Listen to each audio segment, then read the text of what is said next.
Donc, on passe maintenant à quelques exemples pour la MMSE. Donc, de calculer la performance des certains égaliseurs dans certains canaux.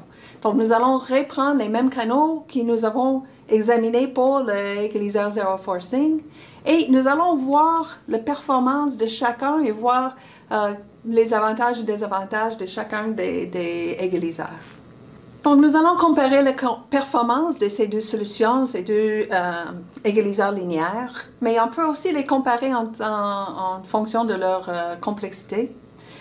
Donc, les calculs qui sont nécessaires sont pas mal similaires. Dans les deux cas, nous avons l'inversion des matrices pour chercher les coefficients.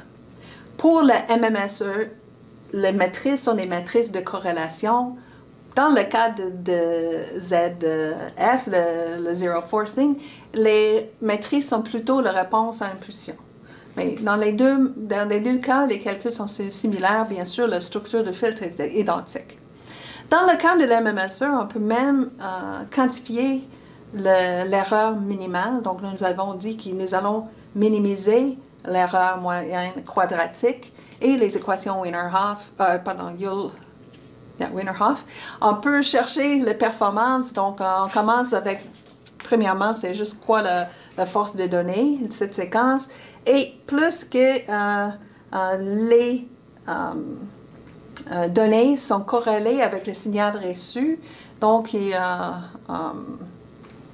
ça va être influencé par ça. Donc, la corrélation croisée est pondérée par nos coefficients optimaux, mais ça nous donne une expression analytique pour cette meilleure performance qui peut être atteinte. Donc, voici les réponses en fréquence pour nos trois canaux. Donc, le canal qui est bleu, qui est le plus bénin, parce qu'il est assez plat et descend juste un peu. La partie en rouge qui, quand même, descend très bas. Et en mauve, c'est parti avec une nulle en plein milieu de bande passante pour notre signal. Donc, notre signal passe à travers tout ce canal. Donc, nous allons chercher, comparer le BOR pour le Z-forcing et zero forcing et la MMSE. Donc, nous avons déjà vu la performance pour le ZF. Ça performe très bien pour le canal qui n'est pas trop difficile, mais pour les canaux qui ont une nulle ou qui descendent très bas, la performance n'est pas si bonne que ça. Donc, en comparaison avec l'approche MMSE, nous allons améliorer la performance. Donc, le problème ici, en forçant que l'interférence soit 0, nous allons finalement augmenter le bruit, surtout dans la partie dans la réponse fréquence est très faible. Donc, à cause de cette augmentation de bruit additif gaussien, c'est pour ça que la performance, même si l'interférence est à 0, la performance n'est pas très bonne. Ici, avec l'approche MMSE, on tient compte des deux contributions, l'additif gaussien et aussi l'interférence intersymbole. Et on cherche simplement à minimiser l'effet des deux simultanément et pour ça, nous avons une meilleure performance.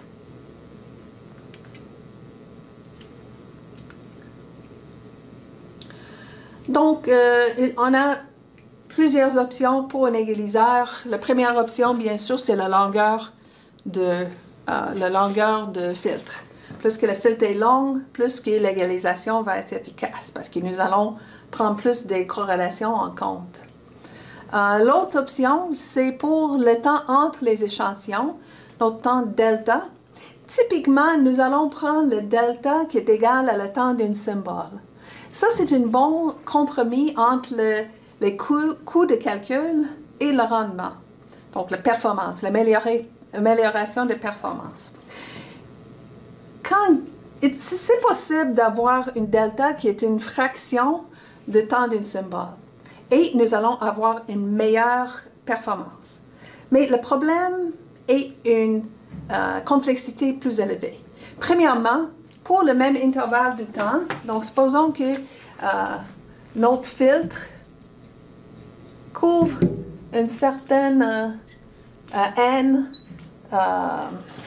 le poids est donc 2n delta et le temps qui est couvert. Donc, nous avons une vision sur ce qui se passe sur le système pendant 2n fois delta. Ça, c'est la période du temps, temps de couverture, temps d'observation pour notre filtre. Quand nous passons à si on utilise le même n, à ce moment-là, si delta est delta, je le réduis par 2, à ce moment-là, je vais couvrir la moitié du temps si j'utilise toujours le même nombre d'étapes. Donc, suppose ici que j'utilise delta égale à t, le temps d'un symbole. Et ici, j'utilise une delta qui est plutôt le temps d'un symbole divisé par 2. Je pense que c'est plus clair. Si je fixe le nombre d'étapes dans le filtre, je vais couvrir moins de temps. Si les corrélations sont importantes, si la réponse impulsionnelle de canal, il y a beaucoup d'énergie plus loin, je ne vais pas le voir, l'égaliseur ne va pas performer aussi bien. Donc, si je veux voir la même période d'observation, il faut que le nombre d'étapes soit plus élevé. Donc, il faut aller à 2 fois n, par exemple. Donc, c'est clair que j'aurai plus de calculs à faire. Mais c'est pire que ça. Les calculs qu'il faut que je fasse, il faut que j'aille un système électronique qui marche 2 fois plus rapidement. Donc, le taux de consommation d'énergie va être plus élevé parce que je roule plus rapidement, ça coûte plus cher. Donc, il y a plusieurs raisons pour lesquelles cet compromis calcul rendement dans l'énergie, la consommation d'énergie et aussi la performance. Mais bien sûr, si nous avons besoin d'une meilleure performance et on est prêt à payer avec un coût plus élevé, à ce moment-là, de l'avoir ce qu'on appelle un fractionally spaced equalizer, on peut avoir une bonne performance. Encore une fois, c'est un peu relié à cette idée de la réponse des réflexions. Et quand les réflexions dans la réponse impulsionnelle du canal, quand les délais de réflexion sont plus petits que le temps d'un symbole, à ce moment-là, j'ai besoin de faire un échantillonnage plus rapide ou de faire des correctifs plus rapides pour corriger pour ces délais qui sont plus petits que le temps d'un symbole. Donc, pour être plus exact, je veux juste dire que ça, c'est relié à la réponse impulsionnelle du canal. Donc, si j'imagine que c'est une réponse impulsionnelle, la majorité d'énergie est ici avec délai relatif 0, mais il y a des réflexions. Et ce sont ces réflexions qui causent l'interférence intersymboles. Ces réflexions, si l'échelle du temps, que le temps d'un symbole est ici, et la première réflexion est plus longue que le temps d'un symbole, à ce moment-là, une delta égale à t, ça va être suffisant. Mais si à la place, j'ai une réflexion importante qui arrive avant le temps d'un symbole, mais je vais avoir la misère de corriger ces réflexions sans avoir une égalisation avec une fractionally spaced equalizer. Donc, à ce moment-là, peut-être sera nécessaire pour atteindre la performance de payer un peu plus cher. On peut tourner vers un autre exemple. Nous avons vu les exemples des 3 canaux et on a trouvé la performance en utilisant une approche numérique pour voir la performance de ces égaliseurs. Mais on peut utiliser un canal avec une structure très très simple pour laquelle on peut faire chercher la performance analytique. Par exemple, supposons que nous avons un canal multitrajet et ce canal a ligne directe, une impulsion idéale, serait idéal de ne pas avoir rien d'autre, juste cette impulsion à temps 0. Mais il y a une petite réflexion autour de bêta, bêta plus petit que 1, ici c'est niveau 1, et c'est à l'intervalle d'un symbole. Donc, ici, je connais exactement le canal. Donc, à partir de cette connaissance de canal, je peux chercher analytiquement la corrélation croisée, l'autocorrélation, parce que je connais tous les détails du canal. Donc, à partir de ça, je peux chercher les coefficients. Donc, voici les coefficients pour le filtre MMSE. J'ai Par exemple, ici sera 2 bêta fois le rapport signal à bruit, donc les coefficients optimaux varient avec la force du canal.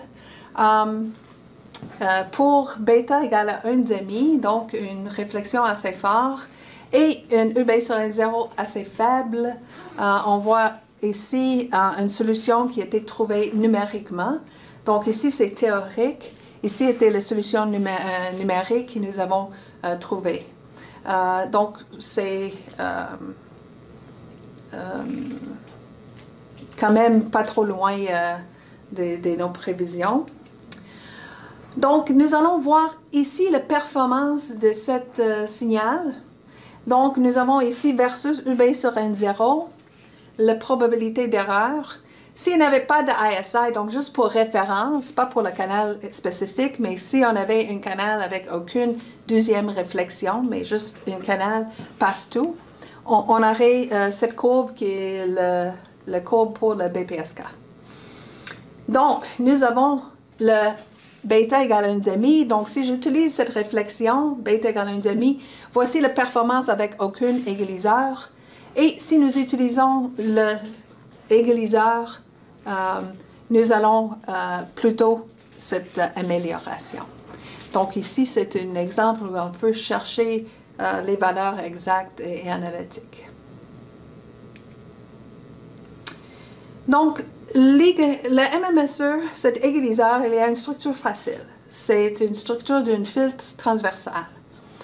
Les calculs à faire pour cette filtre, pour chercher les coefficients, c'est un calcul des matrices de corrélation. Donc, il faut que je fasse une estimée des matrices de corrélation, autocorrélation, corrélation croisée. C'est une solution qui existe pour tous les canaux. Donc, on sait que le zero forcing, ça n'arrive pas si j'ai un canal qui a une nulle, mais pour chercher la solution zero forcing, je dois avoir quelque chose comme ça. Ça va à l'infini ici. Et ça, c'est pas possible parce qu'ici, ça tombe à 0. Donc, des fois, pour le zero forcing, l'égaliseur n'existe pas. Mais ce n'est pas le cas pour le MMSE. Ça existe toujours. Je vais juste chercher les coefficients qui font le meilleur que peut. Donc, pour les canaux qui sont difficiles, c'est certain que le MMSE aura une meilleure performance que le zero forcing.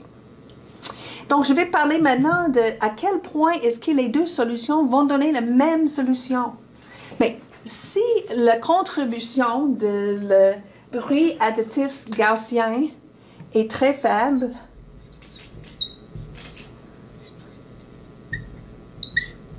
mais si le bruit est très faible, c'est l'équivalent de dire que le bruit, le SNR est très élevé. Donc, le signal est beaucoup plus fort que le bruit. Mais si le signal est beaucoup plus fort que le bruit, mais l'interférence intersymbole va être plus la contribution à le mauvais fonctionnement de la communication que le bruit additif gaussien, parce qu'il est petit. Mais le signal est fort, donc la réflexion va être forte. Donc, à ce moment-là, si j'essaie de chercher les coefficients qui forcent le signal de ressemble, la sortie d'égaliseur de ressemble plus les données envoyées, mais finalement, elle ne va pas corriger le bruit additif gaussien parce qu'il y en a très peu. Elle va corriger l'interférence intersymbole. À ce moment-là, elle fait le même boulot que le zero forcing. Le zero forcing, elle force les contributions à ISI à 0. Donc, pour le SNR élevé, quand le bruit additif gaussien, c'est tout à fait négligeable, à ce moment-là, les deux vont donner des coefficients qui sont identiques. Parce que le MMSE va minimiser la différence. La seule différence, ce n'est pas à cause des bruits additifs gaussiens, c'est à cause de l'interférence intersymbole. Donc, les deux font la même chose. Ils vont forcer que cette différence soit petite. Donc, dans le régime où le SNR est élevé, si j'utilise une approche ou l'autre, ça va donner le même résultat.